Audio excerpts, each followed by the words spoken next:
papuri ng Diyos. Ang content natin sa video ito ay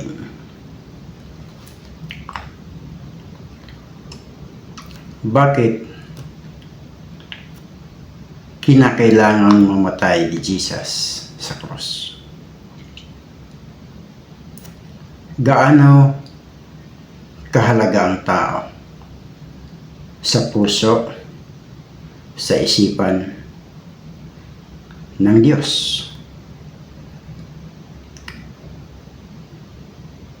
Ano ang importansya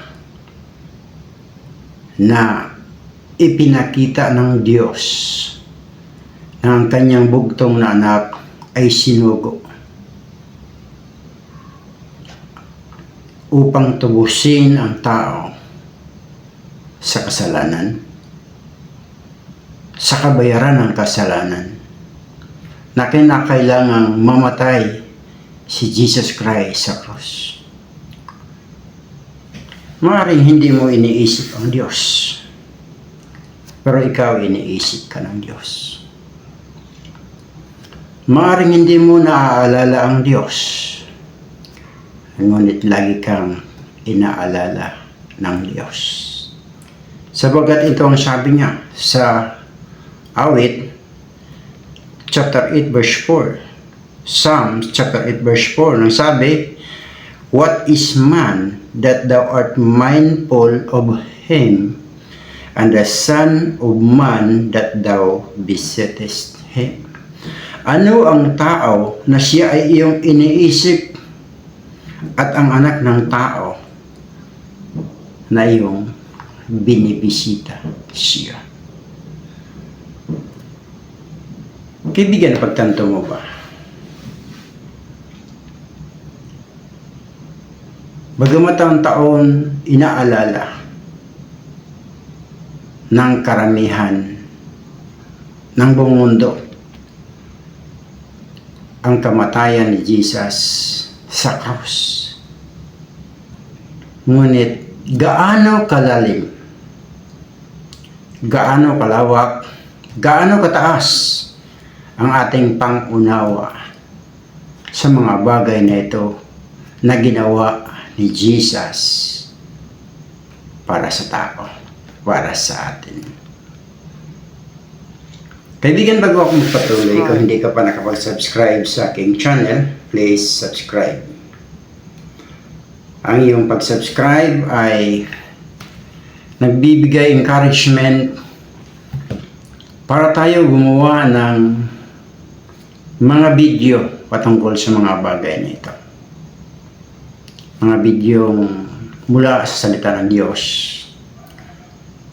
sapagkat ang Diyos ay totoo, ang Diyos ay buhay. Ang salita ng Diyos ay katotohanan, at ang Diyos ay tapat sa kanyang mga salita upang dalhin sa katuparan.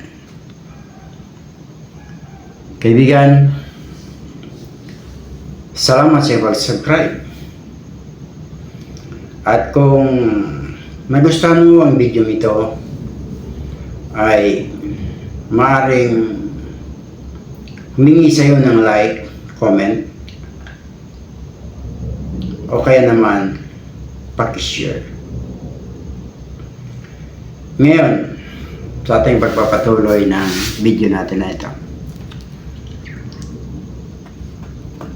What is man that thou art mindful of him, and the son of man that thou visitest him? Dito ating tutunghayan ang mga katotohanan na bakit ganun kahalaga ang tao sa puso at sa damdamin ng Diyos, lalo na sa ating Panginoong Hesukristo. Ang katotohanan ito ay God is mindful of man. Laging iniisip ng Diyos at laging nasisipan ng Diyos ang tao. Bagamat ang tao hindi niya naiisip ang Diyos, Bagamat ang tao, hindi niya naaalala ang Diyos, ngunit ang Diyos sa tuwi-tuwi na. Sapagat habang ang salitang ito ng Diyos ay nakaukit, nakasulat sa banal na aklat na tinatawag na Bible, "What is man that thou art mindful of him, and the Son of Man that thou visitest him?" Lagi ito sa isip, sa puso at damdamin ng Diyos ang tungkol sa tao, tungkol sa akin at sa iyo. Ngayon, kailangan nating malaman yung tinatawag na the doctrine of man. Ano ang itinuro ng Diyos tungkol sa tao? Paano nagkaroon ng tao? At ano ang mga bahagi na ito na bumubuo sa isang katauhan? Sapagkat ayon kay Pablo sa kanyang sulat sa Tesalonica, ang tao ay may tatlong parte: spirit, soul, and body. Ngunit kung titingnan natin ang likhain ng Diyos, ang tao, ito ang kanyang sinabi sa Genesis. Genesis chapter 1 verse 26 to 27.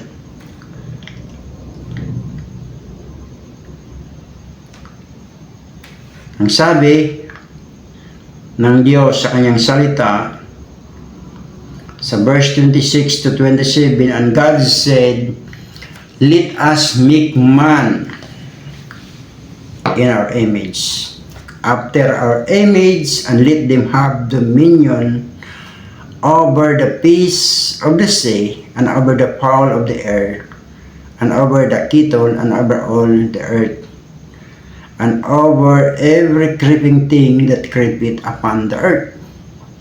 So God created man in His own image. In the image of God created He him, male and female created He them.